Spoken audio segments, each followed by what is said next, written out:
want to talk to you about the most historical event in Toronto in sports sponsorship, where Air Canada has pulled the plug from their sponsorship and given it to Scotiabank at a $40 million ticket per year. Yeah.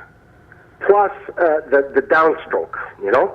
Well, and it's crazy, Frank, because very they also have Scotiabank Place in Ottawa. Yeah. And I'm sure the ticket's not even close. No. Here in Toronto. Scotiabank paid $800 million for the deal overall. You mentioned $40 million a year. Air Canada will still be a part of it, but will not have their name, obviously, on the building. It's by far the richest deal ever, and it's not in the history of. There's not even a. They say it's the biggest deal in the history of sports. That's right. Just think, $800 million to have the naming rights for a facility. I mean, no, it's not the way you got to think. Let me interrupt you, my friend. I'll tell you how a businessman thinks, or somebody who runs a corporation. Sure. And I'm not trying to be patronizing. No problem. I'm listening. Zellers was doing very well, and when Target came up here, they offered them $1 gazillion for leases, because that's all Zellers had. So the bean counters got together and they said, you know, it'll take us another 32 years with straight 32 great years of being successful to make that kind of money. Mm-hmm. And there's no guarantees that that's going to happen. So they took the money and ran. So what I'm saying is, I can't believe, and Scotiabank's a very conservative, very intelligent. I know some people in Scotiabank.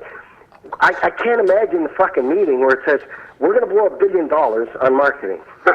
Well, how long is it going to take us to get that $1 billion? Well, if we're successful and there's no dips and nothing, you know, we don't have to write off any bad loans in other countries that, you know, because they underwrite, they syndicate a lot of loans with other banks, right? That's right. Yeah. So it'll probably take us 15 years, 20 years. So some guy's going to go into the bank and he's going to say, I'd like a loan. They'll look at his thing and say, you know what? You're too much of a risk. And the guy's going to, okay, you just paid $800 million for a building, and I'm too much of a risk? That's a good point. Right. Sponsorship. They didn't buy the building. What I'm saying is you practically bought the building. Plus their name on the roof. That's like practically buying the building because of the enormous magnitude of seeing that sponsorship on the building. This is going to come back. I can't wait for it to come back and bite them in the ass. Well, I think it will. I think the stockholders they're shaking. But hear me out. Rogers, the Rogers Group, has been criticized that they own the Blue Jays and they own the building, you know, the Rogers Center. That they're not reaping the benefits of ownership and giving out that naming rights of that building to get a $40, $50 million a year, $60 million a year. I don't think they want that. That wouldn't make practical business sense because it's their building. They took a pretty big beating with Show Me. You know, their version of Netflix. Yep. You know what? I love Rogers. I think, you know, to me they've been very good.